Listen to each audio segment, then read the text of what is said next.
So where are you from? It's a question that everybody asks, but very few of us know the real answer. And it's one reason why genealogy is believed to be the fastest growing hobby in North America. Second only to gardening. Now, in spite of that, there's still a lot we don't know about our collective family tree, and Spencer Wells is trying to change that. He's the director of the Genographic Project, a study launched by IBM and National Geographic back in 2005. Spencer and an international team have collected DNA samples from around the world to learn more about the history of humanity and our global migration patterns. One thing genealogists agree on is that humans came from a common group of ancestors that originated in Africa 120,000 years ago. About 60,000 years ago, groups started to split and migrate all over the globe. First across Asia's southern coastline, later out to the Middle East, and finally to Europe, the Arctic Circle, and the Americas. With every move, mutations occurred within the group's DNA, leading to different shapes, sizes, colors, and ultimately, cultures. So far, the Genographic Project has collected 500,000 DNA samples, including my own. I don't know the results, and I'm kind of weirded out by it, but I'm looking forward to it. I want to find out that answer. How did I get here? Please welcome Spencer Wells. Nice to see you, man. Hey, how are you? This is, I'm really excited you're here because every human being really wants to know where they're from. And you're essentially doing this family tree for all of humanity. Yeah, I mean, I think it's a basic human desire. Where do we come from? We all know a little bit about our ancestry, our recent genealogy, but you go back a few generations and what happens? Who were those people who came before? And so we're using the tools of genetics to try and figure out the answers to that. One of the reasons why I think it's so important to find out where you're from is that, especially in this day and age, we spend so much time focusing on our identity as if it defines who we are, our peoples, the country. But then you start to realize that we're all from the same place ultimately, aren't we? Yeah, it's all much more fluid. And all of these definitions that we think of as being so important, I am Irish American, or I'm European, or I'm a white guy, I'm a dark guy. All of that stuff is very, very recent. So you're saying there's nothing to the I am a Torontonian Canadians fan, is that what you're saying? That's important too, but it's so much more recent. And so we're studying these ancient things that happened over thousands or tens of thousands of years. Were you surprised by the results? Not the African part, but were you surprised by anything that you come across in this? Oh yeah, we find out cool stuff all the time. I mean, Genghis Khan is the ancestor of nearly 10% of Central and East Asians. He was a busy guy. No kidding. Yeah. Maybe he's Adam, He's that version of Adam, the East Asian version, yeah. Well, and just to show you sort of what he did and what he's doing, I did something that I would never normally do, which is submit myself to a DNA test. But because my mother taught me when I was young, deny till you die. But he promised me that it would be different. So basically, you send this box over, right? This national, well, basically, it's the Genographic Project. Genographic Participation Kit, yeah. And I did a couple, one from my maternal side and one from my paternal side. And you were able to trace my family history. Things I don't know anything. Your deep ancestry. My deep ancestry. I don't know anything about this. I really don't. So what did you? Can we see this? And you can I think we've got maps. Walk us through. Let's see what we have here. Okay.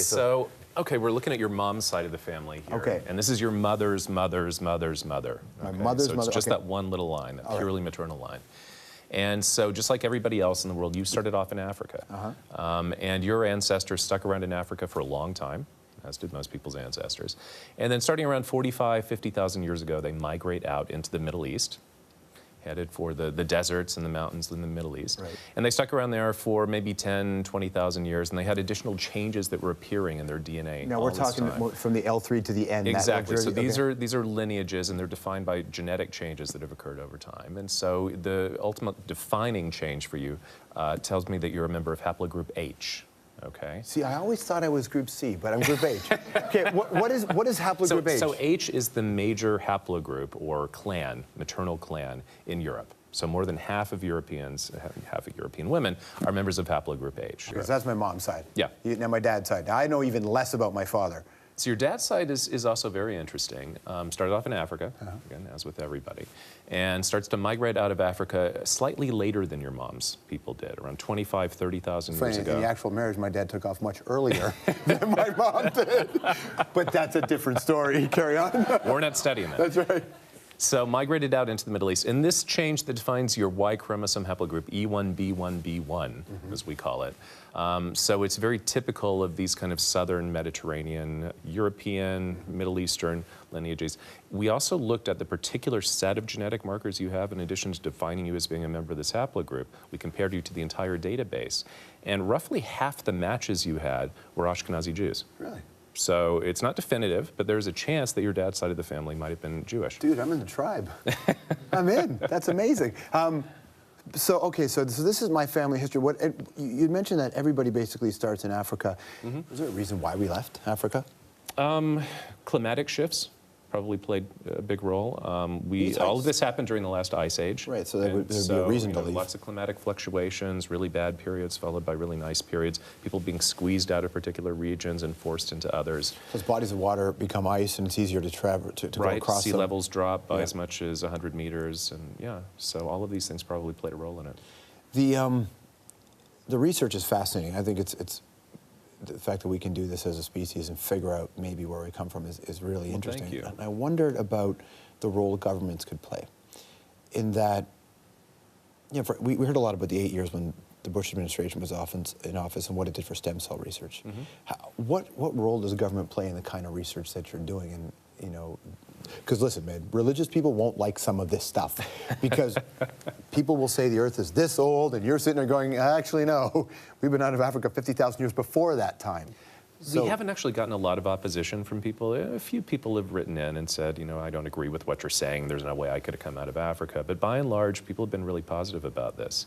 In terms of role of government, we're not accepting any government funds at all. Obviously, government funding has gone into things like the Human Genome Project, which has given us the technology that we're able to use. But in terms of this project, no, it's much more focused on citizen science, people being curious about their own ancestry, wanting to do this kind of cheek swabbing test. As a guy who's scientist and clearly very curious, what's the one question that science, if you could answer, if science could answer one question that hasn't been answered, what would it be? For me, it would be, what were those genetic changes that happened 60, 70,000 years ago that made us behaviorally modern? What separates us from everything that came before, every other living ape species, and other things that we're related to in our ancestry, Homo erectus, Homo habilis. They had a very simple way of life. We have a very complex way of life, and it's all driven by these changes in our brains that happened around that time. So what was it?